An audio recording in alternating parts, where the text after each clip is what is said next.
Hello students, कैसे हैं आप लोग। जैसे कि उम्मीद करता हूँ काफ़ी अच्छे होंगे।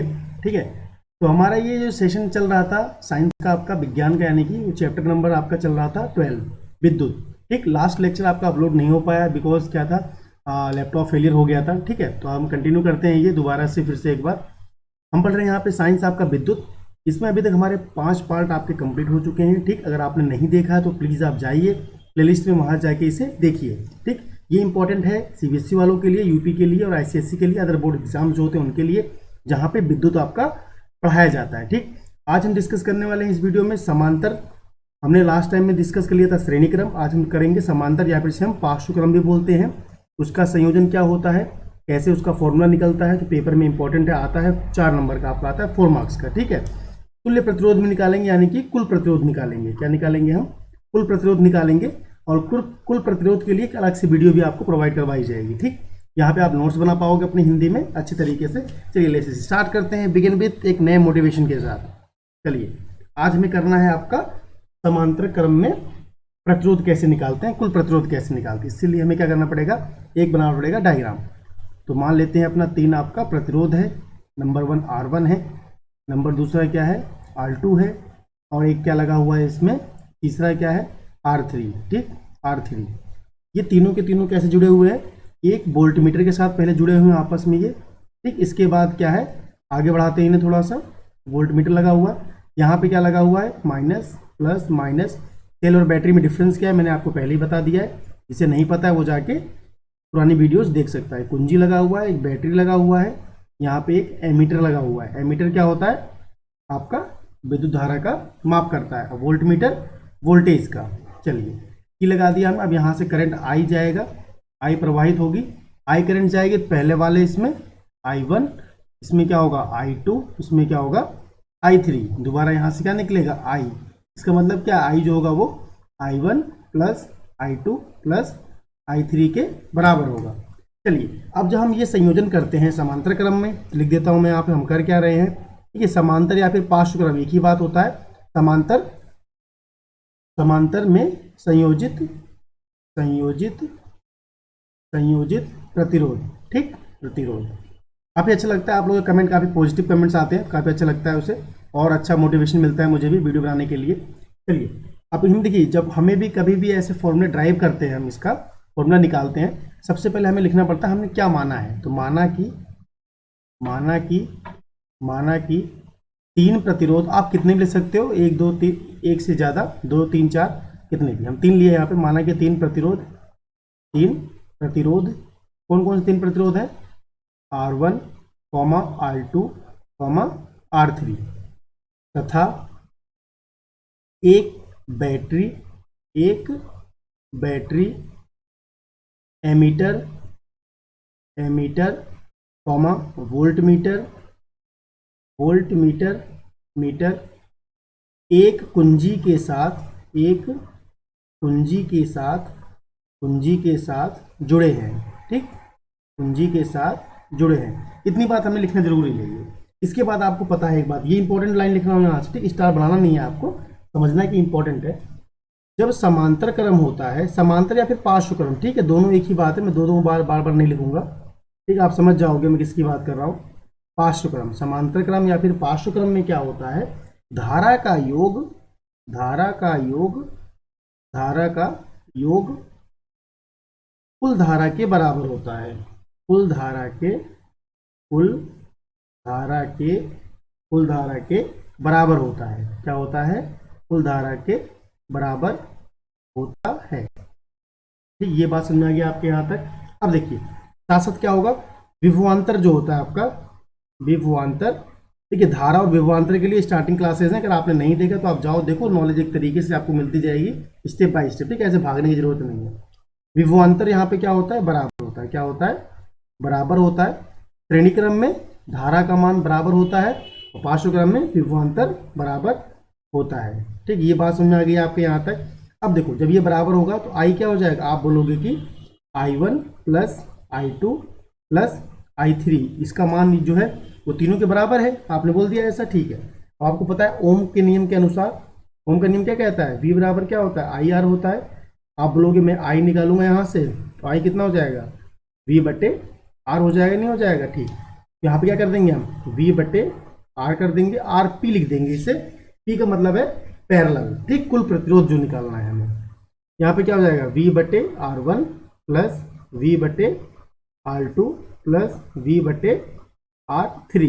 यहाँ से कॉमन ले लेंगे हम, वी कॉमन ले लेंगे तो क्या हो जाएगा, वी बटे आर पी बराबर, वी कॉमन ले लिया हमने, अंदर बचेगा एक बटे आर वन प्लस एक बटे आर टू प्लस एक बटे आर थ्री, ये बच गया, वी से वी कैंसिल हो जाएगा, एक बटे आर पी, एक बटे आर पी क्या हो जाएगा, एक बटे आर पी बराबर एक बटे आर वन प्लस एक बटे आर टू प्लस एक बटे आर थ्री, ठीक, ये बात समझ में आ गया आपके।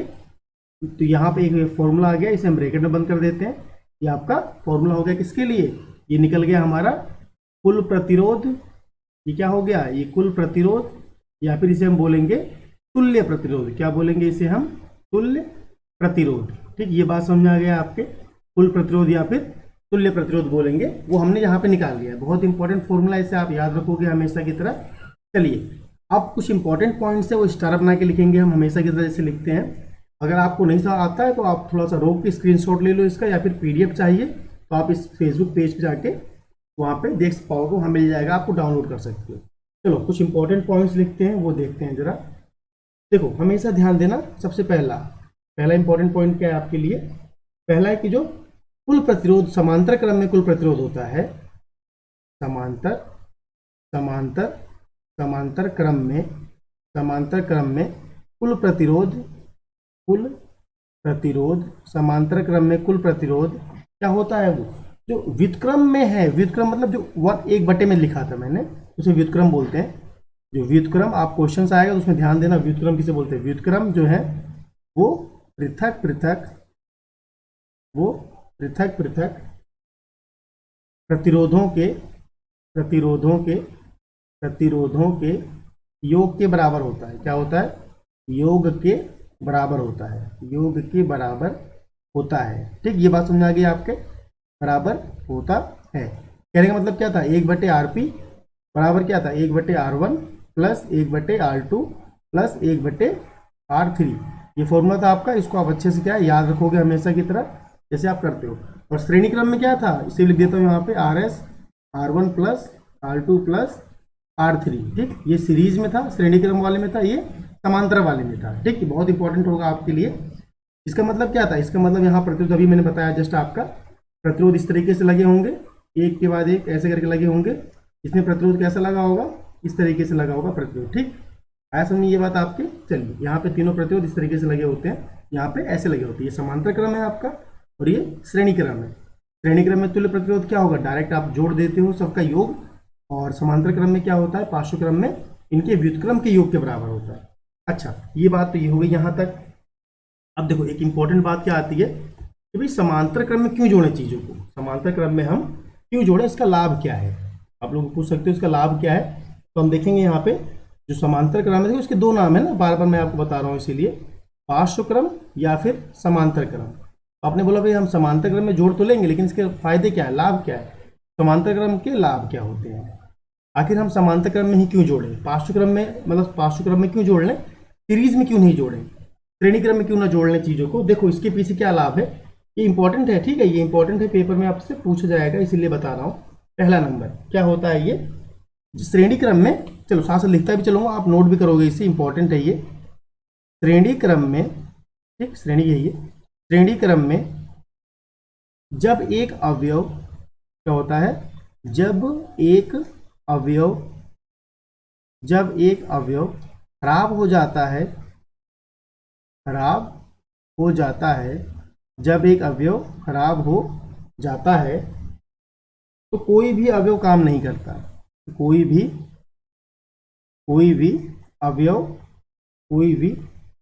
अवयव काम नहीं करता, क्या होता है फिर, काम नहीं करता, ठीक, काम नहीं करता। जैसे एग्जाम्पल देख लेते हैं, एग्जाम्पल देखना बहुत ज़्यादा जरूरी है। जैसे क्या होता है, आपने देखा दिवाली में जो बल्ब लगते हैं, आपके सजाने के लिए लगाते हो ना, भवनों की सजावट के लिए जो बल्ब लगाए जाते हैं, इसमें क्या होता है, हम लिख देते हैं ऐसे, सजावटी बल्ब, सजावटी बल्ब या फिर सजावटी बल्बों की जो लड़ी होती है, आपने देखा हो ना, लड़ियाँ जो होती हैं ना सजावटी बल्बों की लड़ियाँ, इसमें क्या होता है, आपने बहुत सारे बल्ब देखे होंगे ऐसे लगे होते हैं इसमें, बहुत सारे बल्ब। अगर एक भी बल्ब खराब हो गया, आगे के एक भी काम करते हैं क्या, पूरी लाइट क्या होती है, बंद पड़ जाती है, फिर दुकानदार को उसे ढूंढना पड़ता है ये फ्यूज बल्ब कौन सा है। इसमें ये नुकसान होता है, इसीलिए क्या है, हम इसे पार्श्वक्रम में जोड़ते हैं। ठीक, इसमें जोड़ने से क्या ऐसा दिक्कत नहीं आएगी। चलो पहली बात हो गई, ये समझ में आ गया आपके। सेकंड चीज क्या होता है, श्रेणी क्रम में धारा एक जैसी होती है, आपको पता है अच्छे से। श्रेणी क्रम में लगाओगे जैसे आप, श्रेणी क्रम में धारा का मान, धारा का मान, धारा का मान क्या होता है, श्रेणी क्रम में धारा एक जैसी होती है, एक जैसी, एक जैसी होती है, एक जैसी होगी। श्रेणी क्रम में जोड़ दोगे चीजों को, अगर इस तरीके जुड़ा हुआ है, ये इस तरीके जुड़ा हुआ है, तो यहाँ पे करंट आई गया, यहाँ भी करंट आई गया, यहाँ भी करंट क्या होगा, आई, वोल्टेज अलग अलग होगा सबका। लेकिन क्या आपको पता है एक बार, जब श्रेणी क्रम में धारा का मान क्या होगा, एक जैसे होगा, जबकि कुछ अवयव होते हैं उनको अलग अलग धारा चाहिए। कुछ अवयव क्या होता है, जैसे मान लो आप घर में एक आपने एक चार्जर लगा दिया फोन का, ये चार्जर है फोन का, ठीक। इसके बाद आपने एक टोस्टर जोड़ दिया इसमें, ब्रेड पकाने वाला। अभी क्या होगा, ये इसको करंट कम चाहिए, इसको ज़्यादा चाहिए, अलग अलग करंट चाहिए नहीं चाहिए, तो अलग अलग चाहिए तो हमें क्या करना पड़ेगा, इसे पार्श्वक्रम में जोड़ना पड़ेगा, ना कि श्रेणी क्रम में। श्रेणी क्रम में जोड़ोगे तो इसको क्या है, धारा का मान नहीं मिलेगा। तो क्या लिख दिया आपने, श्रेणी क्रम में धारा का मान एक जैसा होता है, ठीक। तो अब क्या होता है, जबकि कुछ अवयव क्या होता है, जबकि लिख दो इसे पूरा, जबकि कुछ कुछ अवयव को, कुछ अवयव को, कुछ अवयव को अलग अलग धारा, अलग अलग धारा, अलग अलग धारा की जरूरत होती है, ठीक, जरूरत होती है, जरूरत होती है। आप लोग वीडियो को प्लीज शेयर कीजिए, लाइक कीजिए, अगर आपको थोड़ा सा भी अच्छा लगता है तो अपने फ्रेंड्स को बताइए, ताकि क्या है, मुझे भी मोटिवेशन मिलता रहे कि हाँ आपको समझ में भी आ रहा है, अच्छा भी आ रहा है। कमेंट, कुछ बच्चे कमेंट करते हैं वो अच्छा लगता है सुन के, आप साथ साथ नोट्स भी करते रहिए ना, अपने हाथ से लिखा हो जाता है, अच्छा रहता है। चलो ये बात होगी दूसरी। अब तीसरी बात कर लेते हैं, समझ में आ गया आपको ये बात। लेकिन अब देखो पार्श्वक्रम में क्या होता है, ये हमेशा ये बहुत इंपॉर्टेंट है, ये तीसरा पॉइंट जो लिख रहा हूँ तो मोस्ट इंपॉर्टेंट है। पार्श्वक्रम जो होता है आपका, पार्श्वक्रम, एक चीज ध्यान देना आप हमेशा, पार्श्वक्रम में क्या होगा, प्रतिरोध आपका, पार्श्वक्रम में प्रतिरोध, पार्श्वक्रम में प्रतिरोध कम होता है। क्या होता है, कम होता है। देखो इससे बहुत इंपॉर्टेंट है ये समझना, कम होता है। जब भी आपको क्वेश्चन में भी बोलेगा कि ऐसा निकालो प्रतिरोध जिसका प्रतिरोध क्या हो, कम हो, तो आप क्या करोगे, फॉर्मूला कौन सा लगाओगे, कम प्रतिरोध के लिए 1/RP बराबर 1/R1 plus 1/R2 plus 1/R3, ठीक। इससे हमेशा कम प्रतिरोध निकलेगा। जब बोलेगा ज्यादा प्रतिरोध निकालना है, क्या निकालना है, ज्यादा प्रतिरोध, तो ज्यादा प्रतिरोध के लिए कौन सा फॉर्मूला लगाओगे आप, जब ज्यादा प्रतिरोध बोलेगा, ज्यादा प्रतिरोध के लिए क्या होता है हमेशा, R1 plus R2 plus R3, ठीक। ये तो न्यूमेरिकल की बात, सारे आपके थ्योरीज हो गई, ये कंप्लीट। न्यूमेरिकल आएगा तो आप इसे फॉर्मूला दोनों लगाओगे। अब देखते हैं आपके पेज नंबर के क्वेश्चंस जो है आपके, ये आपके न्यूमेरिकल्स हैं। न्यूमेरिकल्स कौन से आपके, ये इंटेक्स क्वेश्चन है जो अंदर के होते हैं आपके, ठीक है। इंटेक्स क्वेश्चंस होते हैं जो आंतरिक क्वेश्चंस होते हैं, वो है आपके। ये पेज नंबर आपके हैं, पेज नंबर कौन से हैं, ये 240 के हैं, ठीक, 240 के हैं। बाकी हमने पीछे कर रखा है, ये एनसीईआरटी बुक के क्वेश्चन हैं आपके, एनसीईआरटी के हैं, ठीक। नहीं देखा तो आप पीछे जाके उसे देख सकते हो। चलिए इसे स्टार्ट करते हैं, एक तरीके से करेंगे, आराम से बेहतरीन तरीके से करने वाले हैं हम इसे। चलो ठीक है, देखते हैं कैसे करना चाहिए हमें, और क्या इस तरीके से आप भी करोगे ऐसे ही ना। तो नंबर पहला हल करते हैं कि करके क्वेश्चंस को, जब ए मतलब कि R1 1 ओम है या फिर R2 10 की पावर 6, देखो 10 की पावर 6 का मतलब क्या है समझ लो। इससे पहले आप 10 की पावर 6 का मतलब है एक के बाद 1 2 3 4 5 6 जीरो, ठीक। ऐसा नहीं लिखोगे आप, 10 लिख लिया फिर 1 2 3 4 5 6, ये गलत हो जाएगा ना। 10 के बाद नहीं लगाना, 1 के बाद 6 जीरो लगाना, इसका मतलब होता है ये 10 की पावर 6 ना, इकाई दहाई सैकड़ा हजार दस हजार लाख, ठीक। जीरो लगाओगे ध्यान से करके, इकाई दहाई सैकड़ा हजार दस हजार लाख 10 लाख, 10 लाख क्या हो जाएगा, 10 की पावर 6 हो जाएगा, मेगा जिसे बोलते हैं। चलो अब आगे बढ़ते, क्या हो, ये हो गया पहला क्वेश्चन का। अब बोला गया है इसमें प्रतिरोध को पार्श्वक्रम में जुड़े हुए हैं, क्या जुड़े हुए हैं, पार्श्वक्रम। ये लाइन आपको ढूंढना जरूरी है क्वेश्चन में, तो इनका क्या निकालना है हमें, तुल्य प्रतिरोध के संबंध में आप क्या निर्णय लोगे, मतलब कि कौन सा प्रतिरोध इसमें लगाया जाए, कुल प्रतिरोध कितना होगा। आपको पता है पार्श्वक्रम में जुड़ा हुआ है, तो हमने बोला भैया पार्श्वक्रम में जुड़ा है, तो क्या करोगे आप, सीधे सीधे फॉर्मूला लगा दो, R1 प्लस 1/R2 का फॉर्मूला लगा दो, सॉल्व हो जाएगा। 1/RP, देखिए यहाँ इंपॉर्टेंट कैलकुलेशन कैसे करते हैं ना, 1/1 प्लस 1/10 की पावर में 6, 10 की घात 6 यानी कि इनका आप एलसीएम ले लिया आपने, तो आपने बोला 10 की पावर 6 है, तो यहाँ 10 की पावर 6 आ जाएगा, क्रॉस मल्टीप्लाई यहाँ पे 1 आ जाएगा, 1/RP है ये। अब आपने बोला इसको उल्टा कर देते हैं जरा, RP कर दिया हमने तो क्या होगा, ये ऊपर पहुंच जाएगा। तो आपने बोला कि 10 की पावर 6, नीचे क्या आ गया 10 की पावर 6 प्लस का 1। अब देखो 10 की पावर 6 और 10 की पावर 6 प्लस 1, ये लगभग लगभग किसके बराबर है भैया, कट ही जाएगा, पूरा कट जाएगा, तो क्या आ जाएगा लगभग लगभग ये 1 ओम के बराबर है। तो हमने कह दिया हाँ ये लगभग क्या है, अप्रोक्सीमेशन क्या है, 1 ओम इसका आंसर आ गया। चलिए इसमें सेकेंड पार्ट में बोला है R1 दिया हुआ है आपको, R1 कितना है 1 ओम है, R2 दिया हुआ है कितना 10 की घात 3 ओम दिया हुआ है, 10 की पावर, यानी कि ये हिंदी मीडियम का इसलिए हिंदी में चल रही है सारी चीजें, ठीक है। 10 की पावर 6 ओम है। अभी फिर से बोला है 500 ग्राम में जोड़ा गया है इसे, हम दोबारा फिर से वही, आपने बोला भैया 500 ग्राम में, तो फॉर्मूला लगा दो आप, R1 plus R2 plus R3। सारे क्वेश्चन इसलिए करवा रहा हूँ ताकि आप अच्छे से नोट करते चलो, ठीक है, ताकि आपको आगे चल के दिक्कत ना आए। यहाँ वैल्यू पुट करेंगे 1/1 प्लस 1/10 की पावर में 3 प्लस 1/10 की पावर में 6। अभी इसका फिर से एलसीएम लेंगे हम, एलसीएम लेंगे तो क्या हो जाएगा इसका, इसको ऐसे लिख लेंगे, यहाँ पे एलसीएम लेंगे 10 की पावर 6। अब यहाँ पे क्या क्रॉस मल्टीप्लाई करोगे, 10 की पावर में 6 प्लस 10 की पावर में 3, तो यहाँ पहले से था 3 ऊपर और आ जाएगा, प्लस 1 हो जाएगा। इसे जोड़ लेंगे, जोड़ने के बाद कितना आ जाएगा आपका 1,0,0,1,0,0,1, ठीक। 10 की पावर 6 3 और 1 आ जाएगा यहाँ का, यहाँ पे कितना आ जाएगा 1 2 3 4 5 6। इसे काटने से आपको कितना मिलेगा 0.999 ओम, यानी कि ये भी क्या है आपका, ये लगभग लगभग 1 ओम के बराबर ही तो है ये क्या हो जाएगा आपका आंसर हो जाएगा। बेहतरीन तरीका, बेहतरीन क्वेश्चंस करने का, आप इसका स्क्रीनशॉट ले सकते हो, अपने नोटबुक में फिर नोट कर सकते हो, ठीक। जब भी आपको मोबाइल यूज करते हो उसके समय ऐसे कर लेना चाहिए। चलिए अब देखिए बेहतरीन क्वेश्चन, सेकेंड क्वेश्चन है इसका। तो सेकेंड क्वेश्चन कैसे करना है, क्या तरीका है, क्या सोच, देखो क्वेश्चन जब पढ़ो, मैं आपके सामने पढ़ रहा हूँ, मैं जैसे करता हूँ ऐसे आप भी करना है, तभी तो आपको पता चलेगा। अभी आप नए नए हो, आपको पता नहीं कैसे हमें करना चाहिए। देखो 100 ओम का एक विद्युत बल्ब, मैंने इसे R1 मान लिया, विद्युत बल्ब को R1 कितना हो गया, मैंने लिख दिया भैया 100 ओम है ये। 50 ओम का विद्युत हीटर, मैंने इसे R2 मान लिया, विद्युत टोस्टर को आपके, R2 कितना हो गया 50 ओम हो गया। 500 ओम का जल फिल्टर, इसे हमने R3 मान लिया। नीचे लिखते हैं, क्या होता है अपना, बार बार हमें इस क्वेश्चन को नहीं देखना पड़ेगा, जो डेटा में लिख दिया है इसको ही देखेंगे बार बार। 220 वोल्ट के विद्युत स्रोत के साथ जुड़ा हुआ है, 220 वोल्ट के साथ जुड़ा हुआ है, कैसे जुड़ा हुआ है 500 क्रम में जुड़ा हुआ है, ठीक है। 500 क्रम कहते ही हमारे सामने तुरंत एक फॉर्मूला घूम जाना चाहिए, जैसे हमने देखा 500 क्रम, वैसे क्या जाना चाहिए R1 R2 प्लस 1/R3, ये तुरंत हमारे दिमाग में आ जाना चाहिए। उस विद्युत स्त्री का प्रतिरोध क्या है, अच्छा कौन सी विद्युत स्त्री, अभी यहाँ तो कोई बात ही नहीं हुई है, विद्युत लैंप हुआ है, विद्युत टोस्टर हुआ, जल फिल्टर हुआ है, जिसे समान स्रोत के साथ संयोजित कर दे तो उतने ही विद्युत धारा लेगी। देखो यहाँ पे क्वेश्चन, उतने ही लेगी जितने तीनों युक्तियां लेती हैं, मतलब अगर तीनों को निकाल लेंगे तो वो किसके बराबर हो जाएगा, वही आपका हो जाएगा स्त्री के बराबर हो जाएगा, विद्युत स्त्री जो है आपका प्रेस यानी आयरन, उसके बराबर हो जाएगा।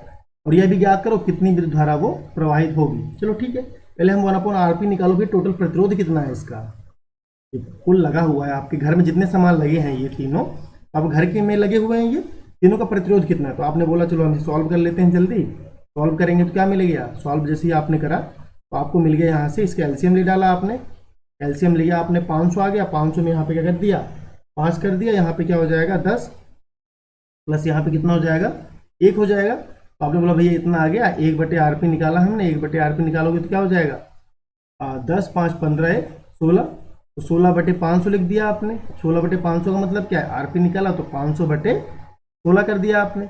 500/16 को भाग करोगे, भाग जैसे ही करा तो आपको मिल गया कितना 31.25 ओम, ये आरपी आ गया, कुल प्रतिरोध आपका आ गया इतना। चलो अभी कुल प्रतिरोध इतना हो गया, विद्युत स्त्री का प्रतिरोध क्या है, तो पहला आंसर ये आ गया भैया, ये लो विद्युत स्त्री का प्रतिरोध इतना है, ठीक। अब देखो जब इतना आ गया उसके बाद हमें क्या निकालना है, V बराबर क्या होता है IR होता है आपका, हमें यहाँ से क्या निकालना है, धारा भी तो निकालना है, I निकालोगे तो क्या हो जाएगा V/R हो जाएगा। V कितना है हमें बताओ जरा, V आपका है 220 वोल्ट, R कितना निकाला आपने 31.25, भाग करोगे आप, ठीक। यहाँ पे डिवाइड मैंने करा है तो मुझे मिला क्या 7.04 एम्पियर, धारा है एम्पियर लिख दिया, ये था आपका ओम लिख दिया। यूनिट मात्रक लिखना बहुत जरूरी है, ध्यान दो, मात्रक लिखना बहुत जरूरी है। मात्रक कैसे लिखते हैं आपको पार्ट 1 में बताया गया था, ठीक है। आप नहीं देखा तो आप दोबारा एक बार वीडियो को फिर प्ले करके देख सकते हो, ठीक। ये तो आपका यूट्यूब है, 1000 बार देख सकते हो आप, कोई इशू नहीं है। ऑफलाइन क्लासेस थोड़ी ना जो कि रिपीट पीछे जाने में दिक्कत होगा, तो आप कभी भी देख सकते हो। ऑनलाइन में कुछ फायदे भी हैं, बेनिफिट भी है। आपका आंसर आ गया है ये वाला, इतना हो गया, ठीक। चलिए आगे बढ़ते हैं। श्रेणी क्रम में संयोजन के स्थान पे वैद्युत युक्तियों को पार्श्वक्रम संयोजित करने का क्या लाभ है? देखिए लाभ आपको मैंने अभी लिखवाए तीन लाभ लिखवाए, नहीं लिखवाए, पीछे जाके थोड़ा आप देखोगे आपको मिल जाएगा पार्श्वक्रम और श्रेणी क्रम में संयोजन के क्या लाभ है। मैं आपको दिखा देता हूँ, चलिए देख पाएंगे हम यहाँ पे, अभी लिखा हुआ है ये रहा, मैंने लिखा था यहाँ पे लाभ है इसका आपका, उसी का उत्तर हो जाएगा, आंसर हो जाएगा ये वाला, ठीक है। देख पाए यहाँ पे आपने, चलो इसका स्क्रीनशॉट, सेम क्वेश्चन का आंसर है इसलिए वहां नहीं लिखेंगे हम, इससे टाइम खराब होगा इससे। चलो अब आगे बढ़ते हैं हमने फोर्थ क्वेश्चन की ओर। फोर्थ क्वेश्चन बहुत ही लाजवाब क्वेश्चन, क्यों लाजवाब है इसके पीछे लॉजिक है, देखते हैं। हर क्वेश्चन को मैं अच्छा बोलता हूँ क्योंकि वो अच्छे होते हैं इसलिए, ठीक है, अच्छे क्वेश्चन ही करवाए जाएंगे आपको, तो पेपर पॉइंट ऑफ व्यू से एग्जाम के लिए इंपॉर्टेंट होना चाहिए। 2 ओम, तो आपने बोला R1 है 2 ओम, जैसे देखो इस टाइप क्वेश्चन तुरंत ऐसे लिख लो, उससे गलत नहीं होगा। R2 देखा आपने 3 ओम है, इसके बाद R3 देखा, R3 आपको कितना मिल गया, 6 ओम मिल गया। तीन प्रतिरोध को किस प्रकार जोड़ें, किस प्रकार संयोजित करें, कुल संयोजन कितना हो जाए, 4 ओम हो जाए और 1 ओम हो जाए। बहुत ही इंपॉर्टेंट, मोस्ट इंपॉर्टेंट क्वेश्चन इसे बोलूंगा मैं। अब इस क्वेश्चन को समझो जरा, R1 R2 R3 इसको हम कैसे जोड़ें कि हमें 4 ओम मिलना चाहिए और 1 ओम मिलना चाहिए। चलो सबसे पहला, जब अभी आपको ऐसा बोला जाए तो आप क्या बोलोगे, सबसे पहले इसे हम तीनों को श्रेणी क्रम में जोड़ेंगे, ठीक, तीनों को श्रेणी क्रम में जोड़ेंगे, 2 3 और 6। लेकिन देखो श्रेणी क्रम में जोड़ने का फायदा क्या है, 6 3 9 9 2 11, 11 ओम आ जाएगा कुल।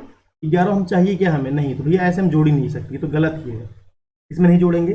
चलो ठीक है, आपने बोला हम क्या, एक काम करते हैं, 2 को ऐसे रख देते हैं, 2 को ऐसे रख देते हैं, इसी तरह हमें खुद बनाना है सोच के, 3 को ऊपर लगा देते हैं, 6 को इसके नीचे लगा देते हैं, ऐसे जोड़ लेते हैं। 2 यहाँ पे है, 6 यहाँ लगा देंगे, 3 यहाँ लगा देंगे। क्या ऐसा हो सकता है क्या? चलिए इसे चेक कर लेते हैं फिर आगे बढ़ते हैं। देखो तो यहाँ पे 3 और 6 ओम, यानी कि 3 ओम और 6 ओम ये किस में लगे हैं, समांतर में लगे हुए हैं, समांतर में लगे हुए हैं। तो क्या हो जाएगा यहाँ से 1/RP, समांतर का मतलब क्या है, 1/3 प्लस 1/6, इसका एलसीएम ले लिया हमने, 6 आ गया, 3 दूना 6 प्लस 1 यानी कि 3/6। अब देखो इसे उल्टा करना ना भूलना, आप आरपी निकालोगे तो रिवर्स हो जाएगा ना, यहाँ भी इसका उल्टा होगा तो वहाँ भी इसका क्या हो जाएगा, उल्टा हो जाएगा, रिवर्स हो जाएगा ये भी। यहाँ पे आ जाएगा 2 ओम, ठीक। अब आरपी क्या हो जाएगा, आरपी आपका बराबर हो जाएगा, 1 मिनट रुक जाइए, इसके बाद आगे स्टार्ट करते हैं। चलिए ठीक, अब क्या बोला गया आपसे, यहाँ पे फिर आरपी कितना आ गया, 2 ओम आ गया, क्या आ गया आपका, 2 ओम आ गया। अब आरपी और जो 2 ओम का प्रतिरोध है ये क्या है, श्रेणी क्रम में लगे हुए हैं, यानी कि ये वाला, ये 2 ओम श्रेणी क्रम में है, ये श्रेणी क्रम में है ये, ठीक। श्रेणी क्रम में तो क्या हो जाएगा, कुल प्रतिरोध निकालना ना आपको, ए नंबर हमें क्वेश्चन का आंसर कर रहे हैं, क्या हो जाएगा 2 ओम, ये वाला 2 ओम प्लस ये वाला 2 ओम, कितना हो जाएगा मिलके ये 4 ओम, कितना हो जाएगा 4 ओम, ये पहले का आंसर आ जाएगा। यानी हमें ऐसे लगाना चाहिए इसे, ए वाले क्वेश्चन को इस तरीके से। अब बोला गया है 1 ओम आना चाहिए, तो मैं ऐसा करता हूँ ना, तीनों को हम एक साथ समांतर क्रम में लगा देते हैं ना, तीनों को समांतर क्रम में लगा देंगे, तब देखेंगे क्या आएगा, 2 ओम 3 ओम 6 ओम। अब तीनों को लगा दिया आपने समांतर क्रम में, समांतर क्रम में निकल लगाया है, हल भी करना पड़ेगा इसे हमें, बी के लिए कर रहे हैं क्योंकि कम प्रतिरोध कहाँ मिलता है हमें, अभी भी आपको मैंने बताया, जब कम चाहिए होगा हमें, कम ही तो है ये, एक कम चाहिए तो हमें इसे लगाना पड़ेगा पार्श्व क्रम में। अभी सबको श्रेणी क्रम में लगाने से फायदा नहीं हुआ, इसलिए हमने, अधिक नहीं है ना, अधिक कितना होगा 11 ओम होता है इसका। चलो अब आगे देखेंगे, 1/RP, तो ये क्या हो जाएगा 1/2 प्लस 1/3 प्लस 1/6 हो जाएगा। तीनों को निकालेंगे तो फिर क्या करेंगे हम, 1/RP बराबर यहाँ पे 6 आ जाएगा, 2 3 6 3 प्लस 3 दूना 6 प्लस 6 का 1 हो, 3 2 5 1 6, 6/6 यानी कितना आएगा 1/1। अब आरपी कितना आ जाएगा, आरपी आ जाएगा आपका 1 ओम। तो बिल्कुल भैया राइट है ये, क्योंकि 1 ओम हमें चाहिए ही था ना, 1 ओम इसका आंसर आ जाएगा। क्या आ जाएगा इसका आंसर, 1 ओम आ जाएगा, तो बिल्कुल परफेक्ट है, अच्छा सा क्वेश्चन, बेहतरीन क्वेश्चन इसलिए कह रहा हूँ। अभी जब आप एक्सरसाइज के क्वेश्चन करोगे उसमें भी एक आपको ऐसे मिलेगा। अभी इसे और कैसे कैसे, एक ये हो गया हमारा बी का आंसर, देखो इसको और कैसे लगा सकते हो आप, वो देख लेते हैं। हम क्या काम करते हैं, एक 3 ओम को यहाँ लगा देते हैं, 2 ओम को, अगर नहीं होता तो हम ये भी चेक करना पड़ता, 2 को यहाँ लगा दिया, 6 को यहीं रहने दिया हमने ऐसे, या फिर अगर हमें क्वेश्चन की जरूरत होती 6 ओम को यहाँ लगा दिया, तो यहाँ पे 6 ओम को लगा दिया, उसके बाद यहाँ पे 2 ओम को लगा दिया, फिर नीचे 3 ओम को लगा दिया, नीचे क्या करेंगे हम 3 ओम को लगा देंगे। हम इस तरीके से अलग अलग चेक कर लेते हैं अपना क्वेश्चंस के अकॉर्डिंग, जैसे इसकी रिक्वायरमेंट है। यहाँ जरूरत नहीं है इसलिए हमने ये नहीं किया। चलिए नेक्स्ट क्वेश्चन देखते हैं आगे। ये देखिए सेम रिपीटेड क्वेश्चन है, ये भी रिपीट क्वेश्चन क्यों बोल रहा हूँ, बोला गया है आपको R1 कितना है 4 ओम, R2 कितना है 8 ओम, R3 कितना है 12 ओम। ठीक, इसको 4 कुंडली में इस प्रकार जोड़ें कि आपको जोड़ना है ऐसा कि हमें अधिकतम प्रतिरोध मिले। क्या मिले? अधिकतम। मैंने अभी आपको बोला बार बार, अधिकतम प्रतिरोध कब मिलेगा भैया? अधिकतम प्रतिरोध चाहिए तो आप 1 2 3 4 तीनों को हम क्या कर देंगे R1 R2 R3 और R4। अधिकतम के लिए हमें सबको जोड़ना पड़ेगा सीरीज में। अब सीरीज में का फॉर्मूला क्या होता है? R1 plus R2 plus R3 plus R4। सबको जोड़ दिया आपने बोला भैया इसे जोड़ देंगे सबको। R4 कितना दिया? 24 ओम दिया हुआ है, 24 ओम। सबको आपने जोड़ दिया। इसे जोड़ने के बाद क्या मिला आपको? आपने दो 12 8 20 4 24 24 कितना होता है? 48 ओम। कितना मिल गया आपको? 48 ओम अधिकतम हो गया। अब दूसरे में बोला है आपको बी पार्ट में, इसी में बी पार्ट में क्या निम्नतम। निम्नतम कैसे मिलेगा आपको? निम्नतम, निम्नतम का मतलब क्या होगा? आपको जोड़ना होगा किस कैसे? इनको जोड़ना होगा समांतर क्रम में। चारों को हमें जोड़ना होगा कैसे? समांतर क्रम में। समांतर में जोड़ोगे, जैसे आपने समांतर में जोड़ा तो आपने लिख दिया भैया फॉर्मूला क्या है समांतर क्रम का। तुरंत आपको ये मन में टिप में याद होना चाहिए बिल्कुल। 1/R2 1/R3 1/R4। ठीक, अभी सबको हम 1/RP का फॉर्मूला लगाएंगे। बार बार क्यों कर रहा हूँ? क्योंकि आपको प्रैक्टिस हो जाएगी। अभी हम नेक्स्ट वीडियो बनाऊंगा आपका, तो आज आपका वैसे 2 वीडियो अपलोड होंगी। ठीक है, एक आपका इवनिंग में भी हो जाएंगी सेम टाइम पे, ये वाला आपका मॉर्निंग में अपलोड कर दूंगा इसे। ठीक, मैथ्स की क्लास आपकी मॉर्निंग में चली रही है ऑलरेडी, तो आप उसे करोगे। टेस्ट हुआ था उसमें। ठीक, बाकी जो बच्चे देख रहे हैं उन्हें पता है क्या चल रहा है क्या नहीं चल रहा है। जिन जो नहीं पता उन्हें बताओ आप, यहाँ पे क्लासेस चल रही हैं, कंटिन्यू होगी। 24 आ गया, 4 सिंह 24 8 3 24 12 दूना 24 24 सिकम 24। ठीक, 6 3 9 1 10 2 12 12/24 आ गया आपका। काट दो 1/2। अब देखो आरपी 1/2 आरपी है, 1/RP है ये। इसको चेंज करोगे तो आरपी कितना आ जाएगा? 2। कितना आ जाएगा? 2 ओम। तो इसका निम्नतम कितना हो जाएगा? 2 ओम आ जाएगा। और अधिकतम कितना हो जाएगा? 48 ओम आएगा। इसमें डिब्बे में बंद कर दिया मैंने ताकि आपको क्लेरिफिकेशन होता रहे। ठीक, ये क्वेश्चन कितने मजेदार क्वेश्चन थे, इसे करके मजा आ गया। तो और भी क्वेश्चन हम करेंगे, साथ में एक्स्ट्रा क्वेश्चन भी करेंगे हम। ठीक, नेक्स्ट वीडियो आपकी अपलोड होगी कुल प्रतिरोध के लिए, तुल्य प्रतिरोध के लिए, उसे हम नेक्स्ट टाइम में बात कर लेंगे। Thanks for the watching Aarti coaching classes. Thank you.